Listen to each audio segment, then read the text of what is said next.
This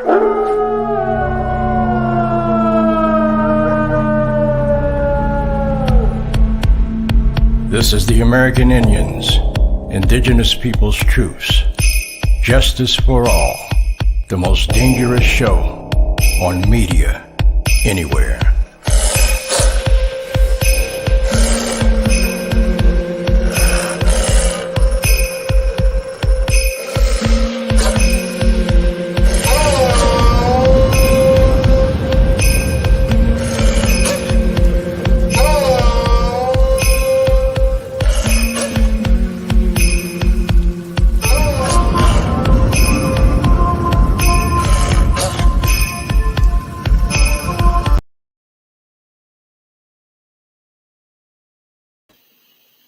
OCO and greetings.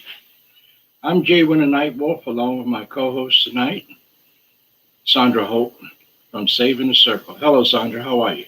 Hi, Jay. Happy Wednesday. Good to see you. You too. Your volume is low. Okay, let me turn it up. So I'm going to ask my executive producer to bring in the music for my news director.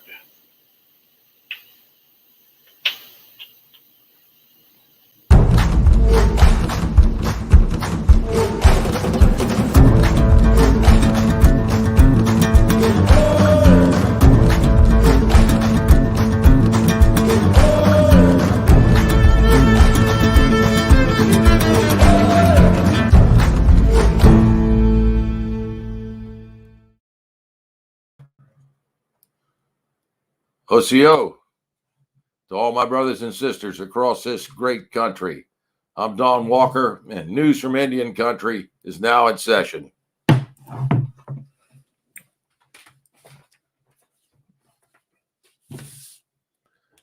Navajo community steps up for its vulnerable.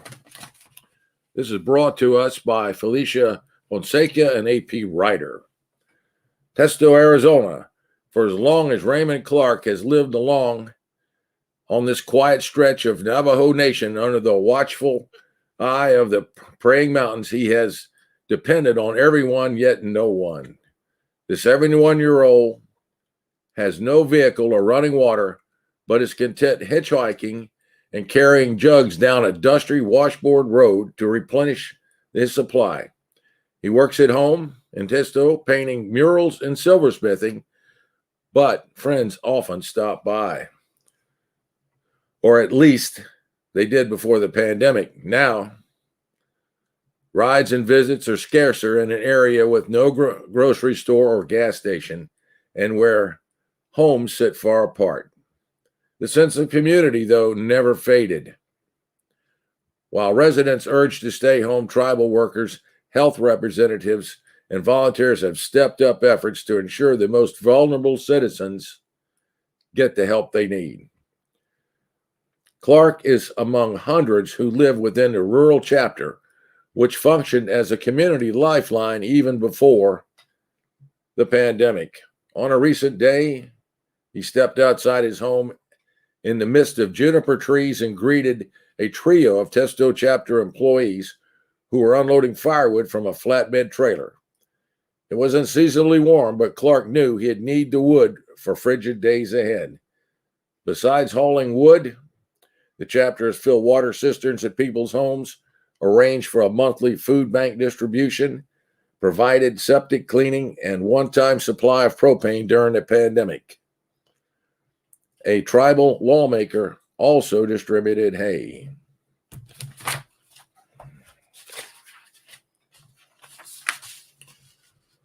The sun rises over the Navajo reservation, which is the size of West Virginia, but is home to just 173,000 people.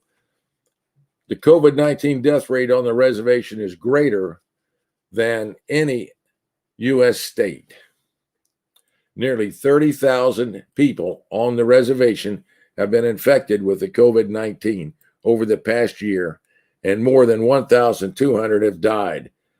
What once had been a national hotspot is seeing a significant downturn in infections weeks ahead of the holiday surges. Before the pandemic, people regularly stopped at Clark's two-bedroom house, where he has turned nearly every space into an art studio and sleeps on the couch, a rural on his kitchen floor, illustrating Navajo men's role in society. Soon will be installed in a tribal school. This next article comes from Indian Country Today. 31 billion represents a massive opportunity. The American Rescue Plan is a 1.3 or 1.9 billion package designed to mitigate the economic consequences of the coronavirus pandemic on the country. It directs money to states and tribes. The new law may be the most comprehensive social investment since President Lyndon B. Johnson's Great Society or President Franklin Delano Roosevelt's New Deal. The new law includes 31 billion plus for tribal nations, representing the single largest investment in the tribal nations in U.S. history. But while 31 billion is a lot of money, it's not equal to what tribes lost during the pandemic. The COVID-19 crisis posed an immediate threat to 3 decades of steady improvement in economic conditions across Indian country. I want to bring in at this point a request from Brother Nightwolf. He's asking me to pose a legal question to all of you out there in our audience. And this question is going to concern cemeteries. Now, I believe in my opinion, what's the difference between a cemetery and a Native American burial ground? In my unhumble opinion, a cemetery is full of bodies of the deceased, oftentimes marked with markers, plaques, maybe a fence and somebody mowing it. Unlike the Native American burial ground, which is a spot that our ancestors were directed to by Oneesinohi, the creator here on Turtle Island. My legal question to you is this. Why is it that graves in a cemetery are protected from anybody digging in them? That becomes a crime with associated penalties and punishment. Yet, digging in a Native American burial ground, it ends up being titled either under scientific or archaeology. Where do you draw the line right there? And I think that Native American burial grounds, wherever they are across this great country, should be as protected by law as well as cemeteries. We'll look for your input on the next show. The difference between the cemetery and the burial ground, the cemetery being full of deceased bodies, and the burial ground has the spirits of our forefathers and ancestors around it. One last comment on that. If you think of Howard Carter, who discovered and emptied out King Tut's tomb, doesn't that make him the greatest grave robber of all times? I'm Don Walker. Back to you, Jay. Thank you, Don. I want to say something about that as well. One of my good friends, who is a very old man, chief of a tribe, posed a question to me one time. He says, if white folks can go and dig up our graves and steal our artifacts and put them on stands for people to view for their own pleasure, then maybe what we should do is go and dig up their graves and tell them, this is for science. We want to see if your ancestors really brought syphilis and everything else over here. Just a thought from Nightwolf. Thank you, Don, for your part in being a part of this great production, and we couldn't do it without you. So, Don Walker. Thank you, Jay. Hit your gavel. Don Walker is a retired judge. And thank you so much for being a part of this tonight. Now, let's get to our guest for this evening. Do any of you remember a famous Black American Indian, band leader, actor, dancer. This may surprise you. Cab Calloway. You know, they have a real crazy way of looking at Indians and saying that they're only Indians. Not true. Cab Calloway was a Black American Indian. And as the series go on, I will reveal to you over a period of time of all the great people that are Black, that they say are Black, that are not really Black, but they're Native and Black. I'll give you a couple of names. Jesse Jackson, Tina Turner, and the list goes on, all the way down the street and around the corner. That's your Jay Winter Nightwolf comment for tonight. Sandra, what do you think? Yeah, Jay, that's a long list, and you know we know the story. A lot of folks were afraid to say they had Native ancestry or Native blood because of the attacks, the abuse, mistreatment, and a lot of their descendants just continue to not claim that. It's just more comfortable, I guess. Absolutely, and they had one of the reasons because this U.S. government had a bounty on their heads. Back when the furriers and trappers were here in the late 1700s and the 1800s, the U.S. government told them, if you would kill an Indian man and scalp him, leave the eyebrows on, leave the ears on, nape of the neck, and pull that scalp off. And then you take the dead skin off their bodies and put it in those scalps and bring it to us. I'm gonna give you some today's prices. For a man, we will give you $1,000. For a woman, $75. For a child, from infant to adolescency, we'll give you $50. And that's why so many Native people hid their true identities in the Black race, because Blacks were treated unmentionable, but they treated Indians worse. So that's the true story. And as time go on, we're going to talk about that too. Thank you very much, Sandra, and thank you, Don, for being a part of this first part of the show. When I talk about Cab Calloway was a world-renowned singer and band leader. He became a star with his performances at the Cotton Club in New York City. He also appeared on stage and in films. In his 80s, his early 80s, he resurfaced to be a part of the Blues Brothers movie. Well, we're very fortunate to have with us tonight his grandson. And his grandson's mom, and his name is Peter Brooks. Peter, are you with us? Yes, hey. Thank you. And my aunt is here. Thank you, my aunt LAEL. And my mom is on the phone. How you doing, Miss Calloway? I'm doing fine, darling. How are you doing? I'm honored to have you on the show with us. So, can I just take 1 minute really quick? I just want to introduce my mom and my aunt to you.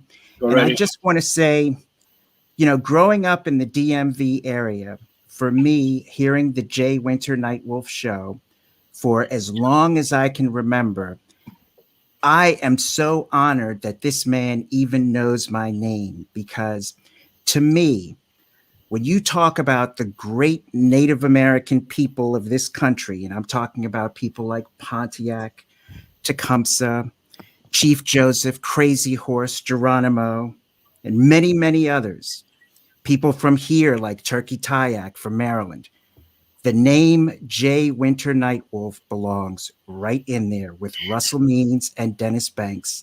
and even Carrie Hawk Lassard, my good friend. Absolutely. And I'll tell you why.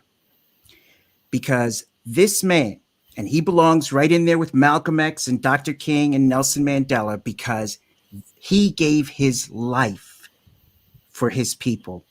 He has been doing this radio show, like I said, for as long as I can remember, with no remuneration or thought of reward for himself. He did it because it was important. And he was the only one that I know of doing it.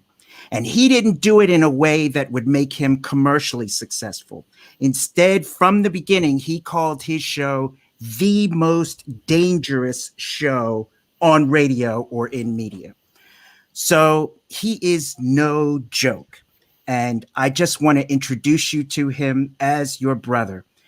I just admire you, Jay, so much. It is such an honor for me to be here. I know that people within Indian country know each other and share each other's background based on experiences from your show. And I salute you, and I'm extremely proud of you and all that you have accomplished. This is my mother, CAMAY Calloway Murphy, my aunt, Cecilia Calloway, who performed with my grandfather, and I, of course, Peter Brooks, the grandson of Cab Calloway, one of many, and your brother. Thank you, Peter. I appreciate that. I feel so honored for you to mention that. But, Yes, I'm not one that look for any credit for anything. I just do what I do. It's true. Okay, Yeah, so let how me do you... say that Peter, that picture that was up earlier, man, Mhm. your grandfather was a handsome man.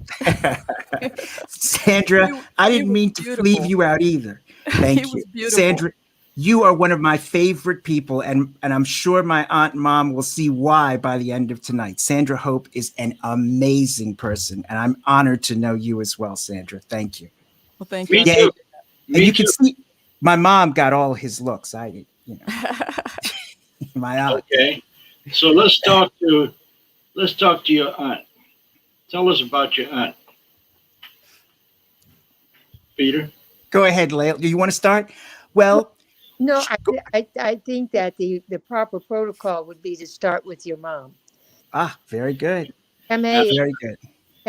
is the monarch of the family, Yes. and her knowledge and her spirit Mhm. and can only be more than beneficial to anyone who has the opportunity to experience her.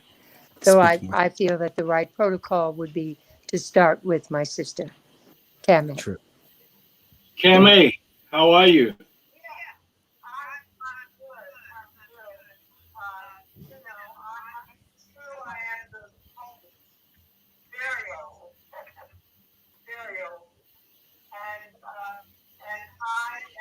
Oh, Can we do something about a volume? yeah. Only way would be to hold it closer, or I can try to translate. Okay. It's not loud enough. Let's try it for a minute, see what happens. Okay, can you hear me? That's better. Yeah, that's Yes, better. Okay. Yeah, well, of course, I knew my father the longest because I was the firstborn child. And I was born really at the height of his popularity and at the height of his career. And he was mostly, I think, well known for,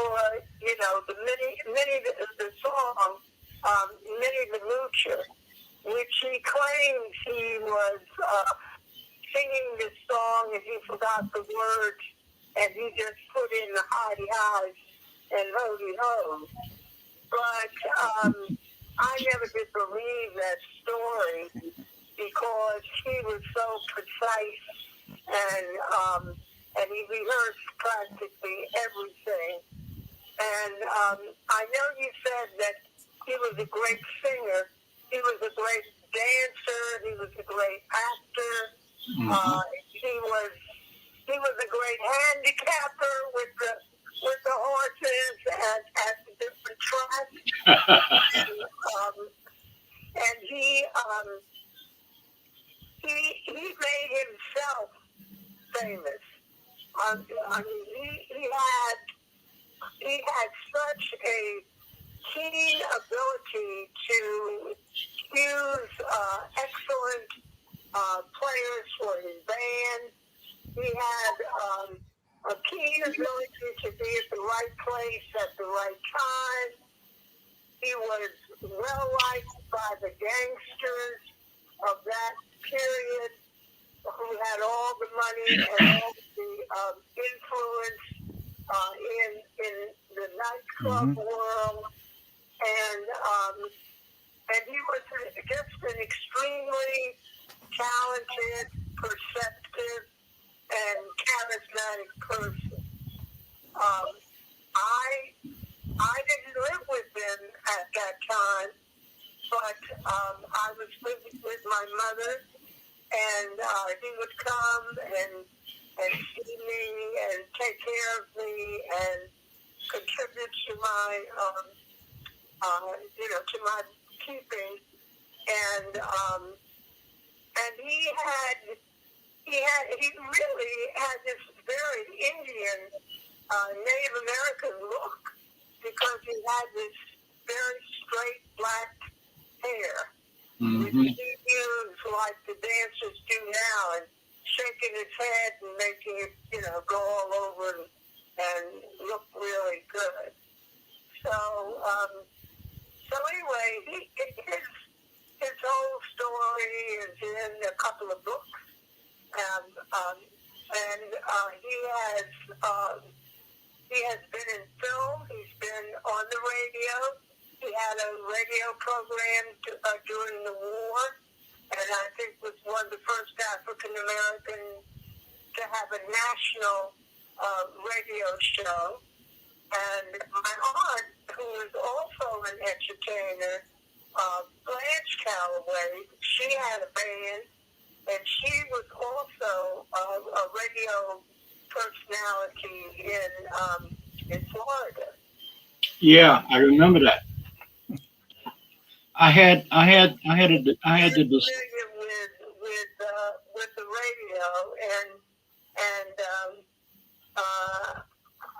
I'm just grateful to be here this long and to be able to participate. Thank you very, very much, CAMAY. And can I ask one question of her real quick? Sorry. No, go ahead, Jay, go ahead. I had the pleasure Sorry. of speaking to Blanche. What an amazing woman. She had a band. She was the first Black American Indian woman to have her own band. I mean, it was a big band, just like Cabs. And she told me some things about how she used to school Cab on a lot. And this is a part of history that you never see, they never talk about. So go right ahead, Peter. Ask your question. No, I just wanted my mom, for the record, to say what her maiden name was. What was her mom's family name? Yeah, my mother was a proctor. Okay, and that's all. My Uncle Johnny and Samuel Proctor, they were Piscataway, and they lived in they came from South Baltimore, but my mother and my grandmother, who was married to Sam Proctor, they lived in Baltimore City, and Sam Proctor was a painter and did wallpapering and stuff like that, and really made quite a bit of money. And okay. So he was definitely Piscataway. Okay, well, thank you so much. Can I call you Mama CAMAY? Thank you. Okay. There was a picture that we just had on the screen. I want everybody to see it.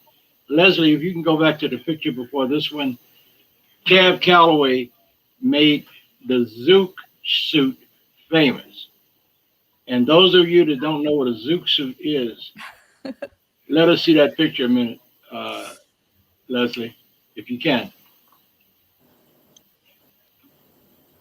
You see that suit he's got on? That's called a zoot suit.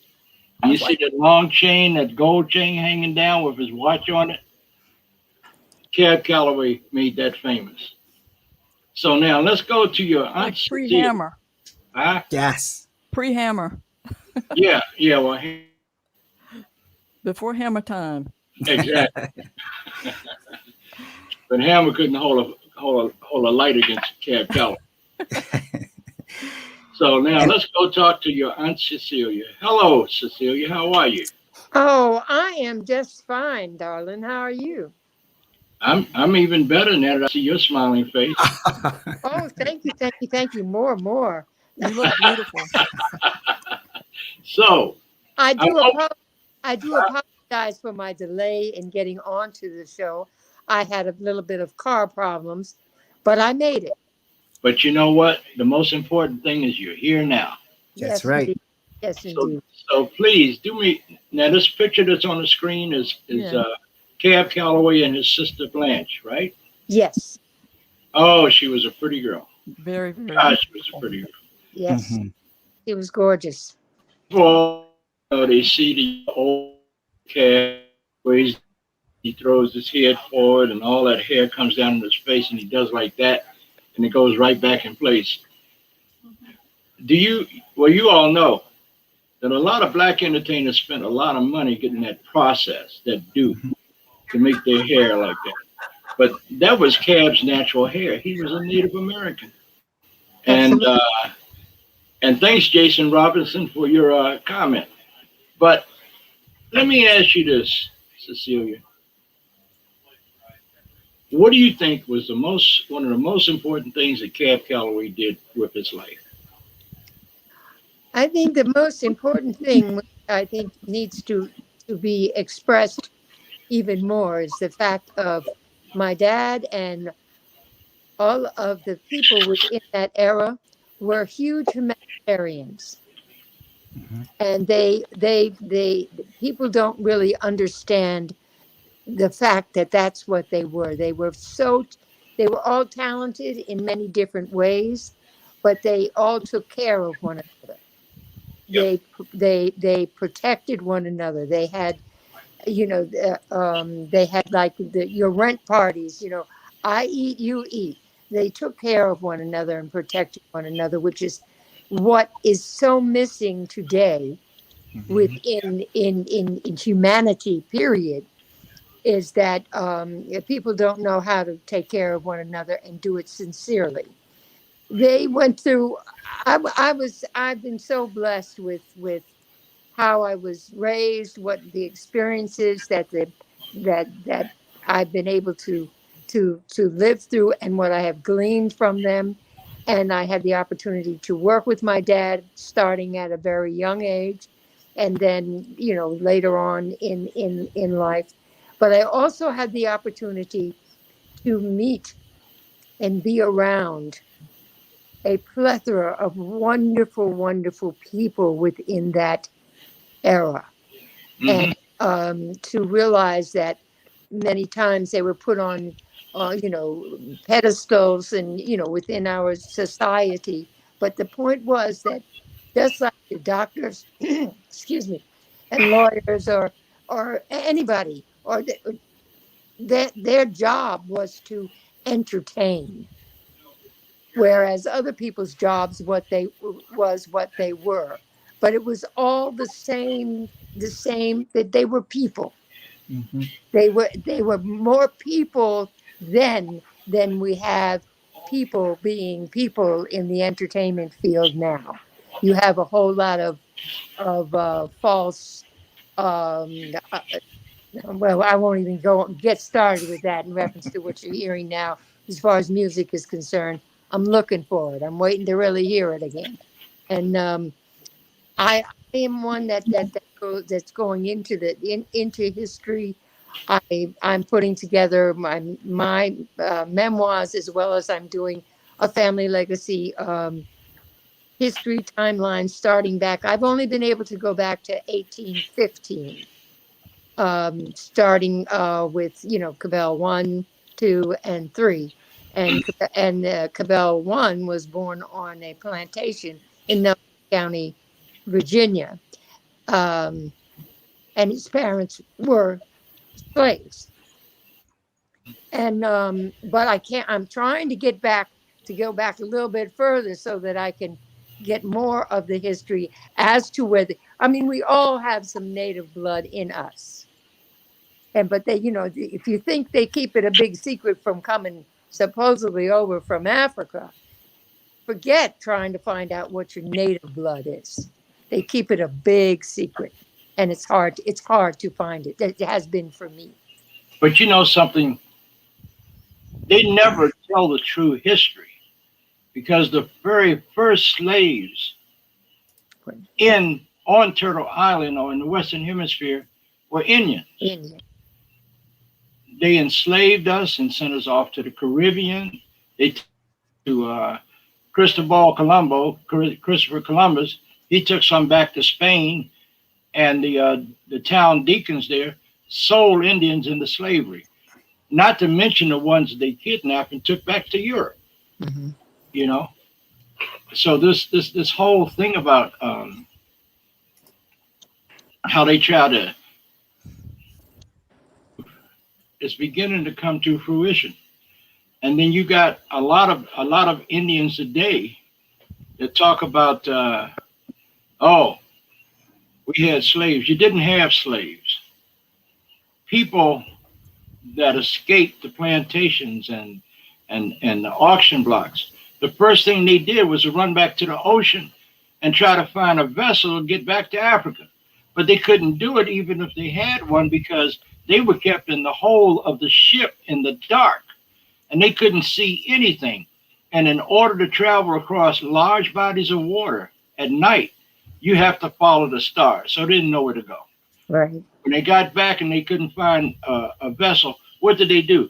They ran back into the woods, and they ran into us, and we took them in. So this whole thing of mixing blood, it goes back to right after the European invasions of North America.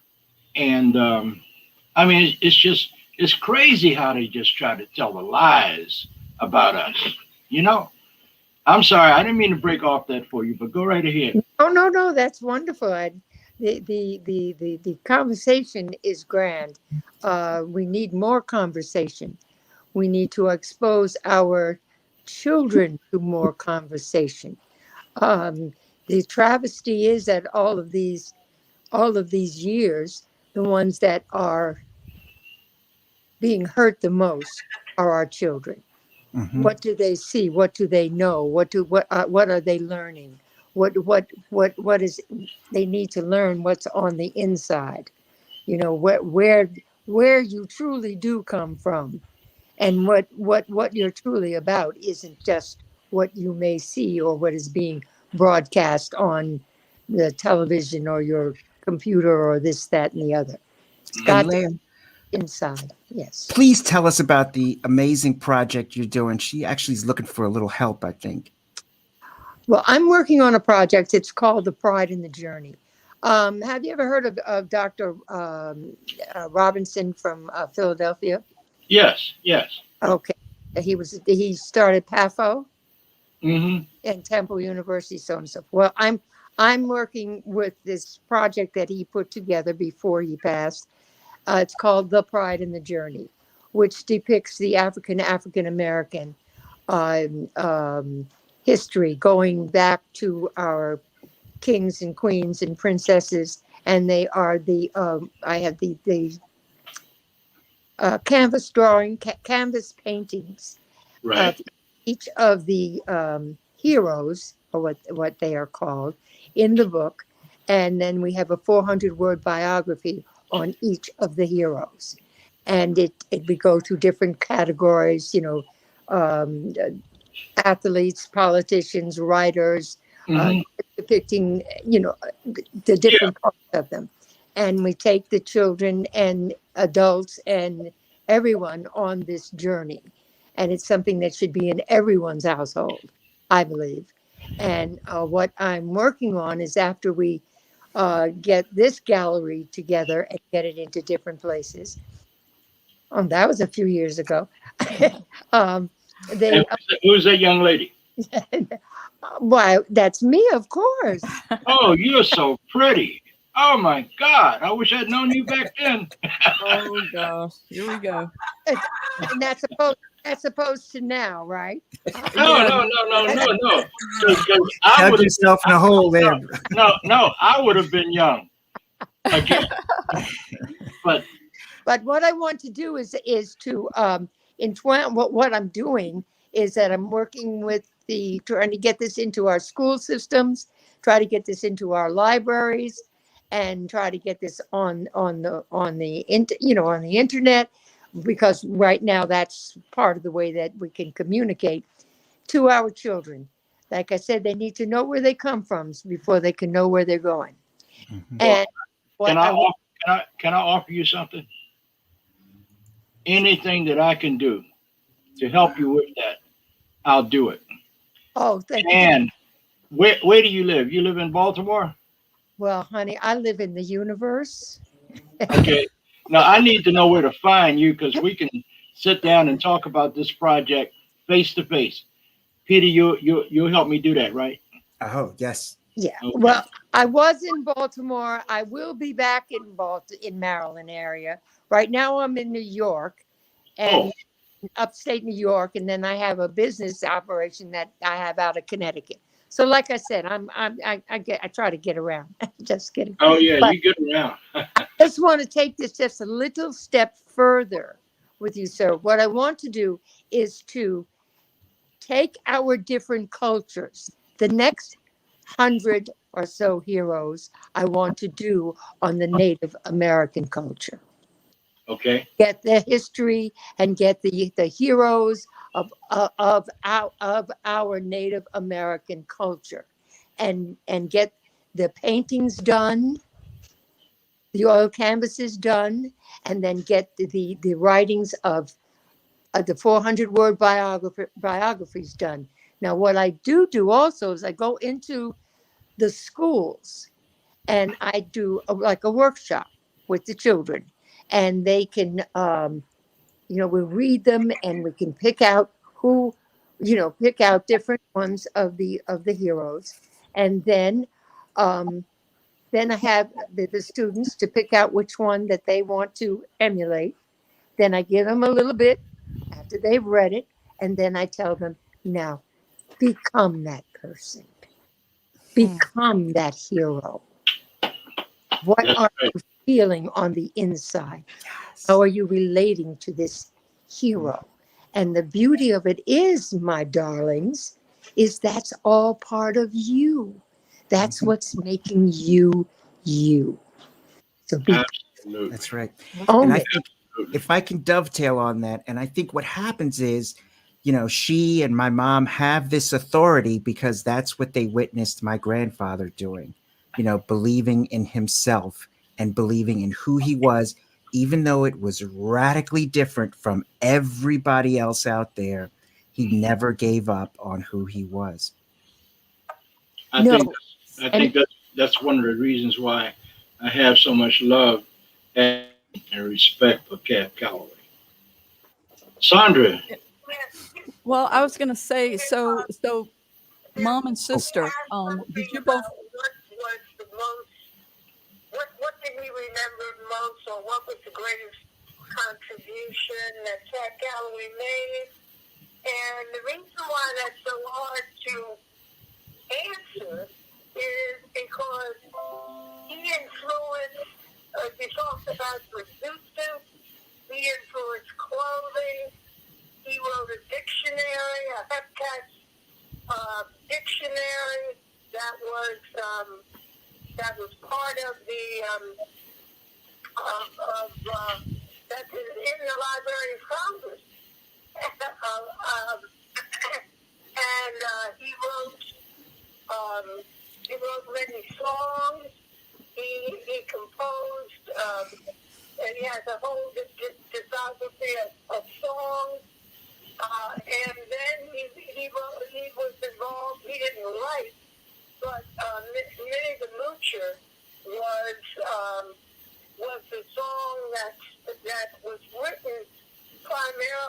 for his voice and his acting and his ability to get a song like that over, to an audience.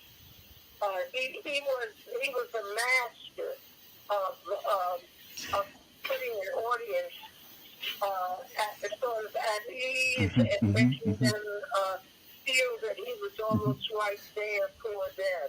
And then I think the other thing that he did was that he established the call and response through the hidey hoes, and that is both an African and Native American activity in singing, the call and the response. Okay. And don't forget animation as well. Yeah. Things that he established himself, that it's hard to say what was the greatest thing that he ever did. Cab Calloway was the master of much. He broke more doors down and told the truth and revealed so much about our people that they couldn't deny it. And Cecilia, I would be honored to work on that project with you and bring some of my friends and associates in to help you with it as well. Is that okay with you? That would be wonderful. Well, we will get. I'll get a way to communicate with you and send you information, and then we'll work out how we can communicate on a face-to-face basis. Okay, before we go any further, I need to thank Mary Thompson. She said, "I'm so glad I found you because everybody missed you on Friday after nights when you were on that radio station in D.C." Isn't that the truth? She said, "I'm so glad I found you again. Fridays haven't been the same without you on the air in Washington, D.C." It's true. Thank you so much. And Trish Price Trish. Lumpkin, she says, "Hello, family. How you doing, Trish?" That's your aunt, right? Yeah. That's my friend's aunt. Okay, Anyway, awesome. so So let me ask real quick, Peter. I know that you tried for months or maybe even years to save your grandfather's house in Baltimore. And Baltimore, they ultimately tore that house down. I believe it was last year, right? So, but your mom and your sister, is it correct that your mom and your sister grew up in the house in New York? Is that the one they grew up in? Well, they, I mean, my sister did in the Long Island house, and then another my aunt in Westchester house. But yes, that was the house where he and Blanche grew up as teenagers. Okay. So you have to imagine, and this was what dawned on me as a result of going there. And, I deal with the spirituality and stuff, so I could start to see these things and, you could hear these things. But it just seemed to me, and this house is located on Druid Hill Avenue and North Avenue, that just about all of the people that Cab Calloway sang about, Minnie the Moocher, Smokey Joe, the Reefer Man, I just got the feeling that he met a lot of those personalities. They really impressed him when he lived in that house as a teenager during those formative years. And so I felt that as a result, it had something really important to say because, this was the first time a non-white person started talking about conditions in the ghetto and making a living while doing it. It's another innovation, when you talk about some of the greater things that he did. I also, I knew that was in a blighted area. These areas, some of them, I have no idea how we're going to turn this around.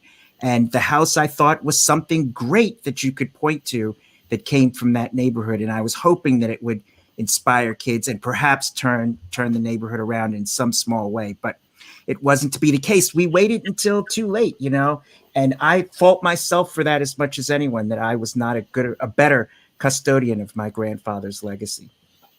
Well, shame on the city of Baltimore for having the audacity to take away a part of history Native American and Black history and inner city history with the swoop of a crane. Shame on them. Mm-hmm.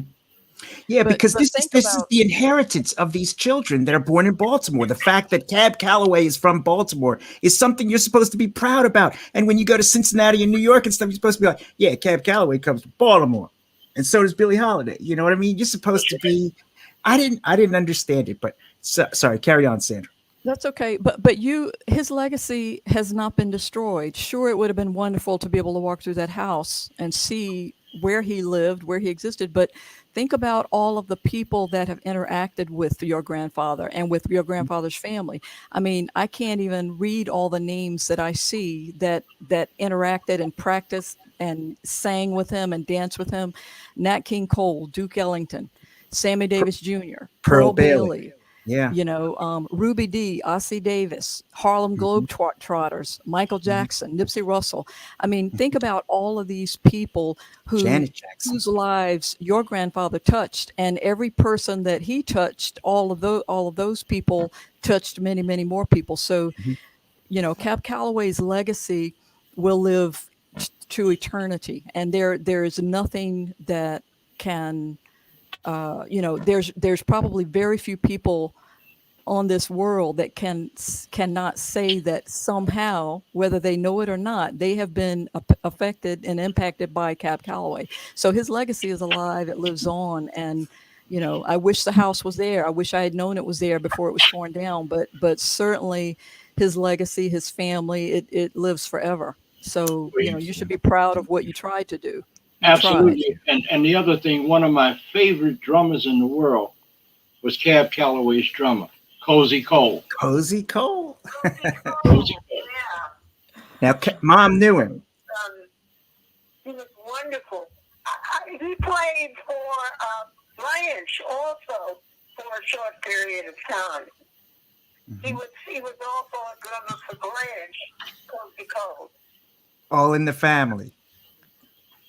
Well, Jason Robinson just sent a message to you, Peter. He said, you did a good job. Man, Jason is the one doing a good job. I'm proud of you, brother. Thank you. All right. So let's do this. I want to start with you, Cecilia. Okay. You have any thoughts you want to leave us with tonight? Well, to answer the question. Before you answer that question, would you make me a promise to come back again on my broadcast? Yes, dear. Okay. Thank you. All right. And I was reared with, your word is your bond. There you go. There you go. Either one of the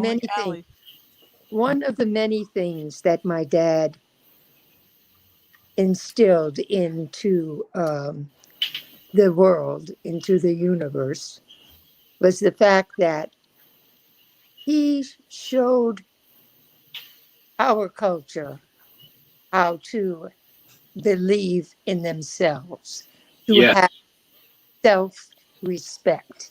And it manifested through many, many, many ways. When you think of how young he was, how young my dad was, and he was, managing this whole band and these youngsters.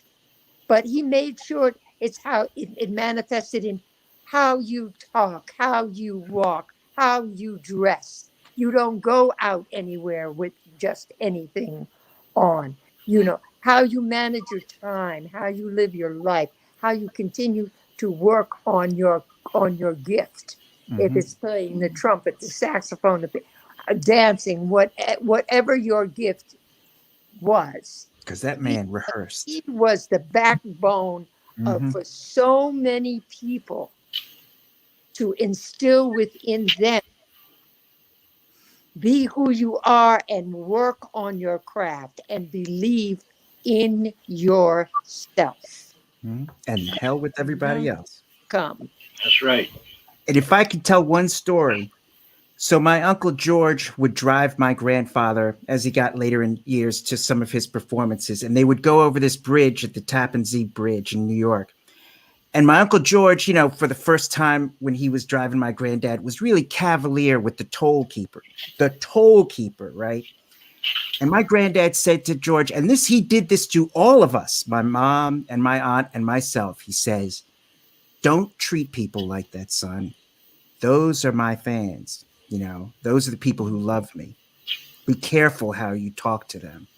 And that was instilled in all of us when and they'll hopefully back me up, no matter how tired he was, whatever, backstage after the show, if somebody knocked on that door, he's get the door, son. Mm-hmm. Always gave his best to everyone who loved him. He loved them right back in equal measure. Cab Calloway had respect, Mm-hmm. honor. And in order for you to be honored and to be respected, you had to give it first. And that man was just so much of an amazing person. I got two of your distant relatives in the studio with me. Vincent Hall and Reggie Colbert. All right. I'm just going to let them stand for a second and you can see their faces. Take the mask off, man. Vincent. Vincent knows what to do. Yeah, that's Vincent. Hey, Peter. Vincent. Hello, Mr. Phil. And I'm Reggie. And he's Reggie. Hello, Miss CAMAY. Hello, everybody. Are they calling me? Yeah. Saying hello. Hey, Yeah, I just wanted to say that I'm up here in Hobby Grace, Maryland, and we're having a big event on June 26th. I've been working with a group to put a statue up of a Negro League player. His name is Ernest Burke. And we're having the unveiling on the 26th at 1 o'clock in Tidings Park. So I want to invite everybody to come up. And I'm doing what I'm doing because of much of it because of the inspiration that I received from my father. I hope. Is that the 26th of March? June. Oh, No, okay. I'm sorry, of June. Okay. June. So we got 26th. time to get the word out and time to bring attention to it. And I'm gonna do my best to get there. The word out. I need to get the word out. Okay. You can announce it when it gets, a little bit closer to the time. Peter can give you all the particulars, and I would appreciate that if you could announce it and get the word out. My family's some PR people. We will do it. We will do it. The Negro League that was, a league of black baseball players who couldn't play in the majors, and they were segregated and discriminated against, and this young man was fortunate enough to be able to play with the Baltimore Elite Giants. Okay. In the 40s. Oh, yeah. 1949. So, CAMAY, can I ask you a favor? Sure. Would you come back again on my show? Oh, yeah. All right. If I need a lot of help, but No problem. No problem. I'll help you. It's been an honor to talk to you two amazing women, And I'm looking at you, Cecilia. You look like my aunt. My Aunt Bessie. You look just like her. So and Peter, thank you so much for making this happen. Not a problem. And you'll come back again, right? Oh, yeah. I didn't get to say my thing. Well, say your thing. Oh, man. Your thing. I would just say this in terms of what my parting words for the people is, if no matter where you are or who you are, you've got to respect the people of the home where you live. You've got to respect your home.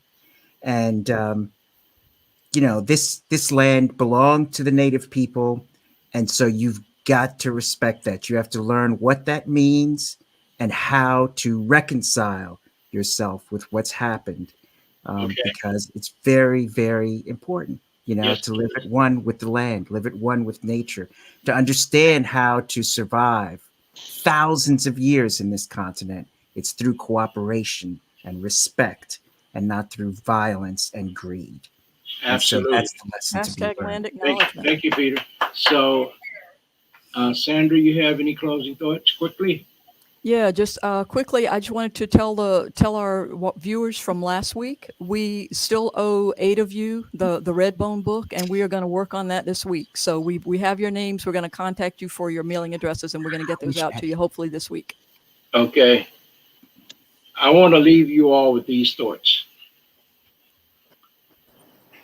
There was a young lady that I grew up with.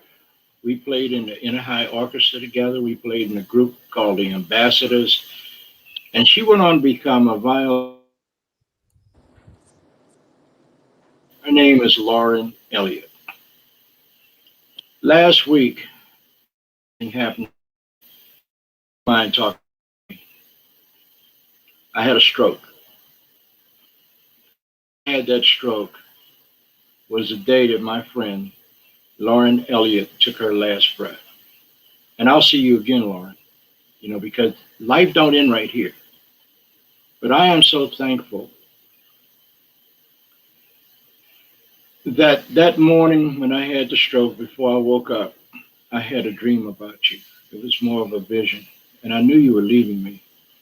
We were running together in an open field, and you were in front of me, and you kept saying, come on, catch up. One day I will catch up with you. But I thank you so much for your life and your service that you provided to so many people here in this dimension of life. I will leave you all with this one particular thought. Same thought that Grandpa used to always say. It's not about the pigmentation of your skin or the color of your eyes or the texture of your hair.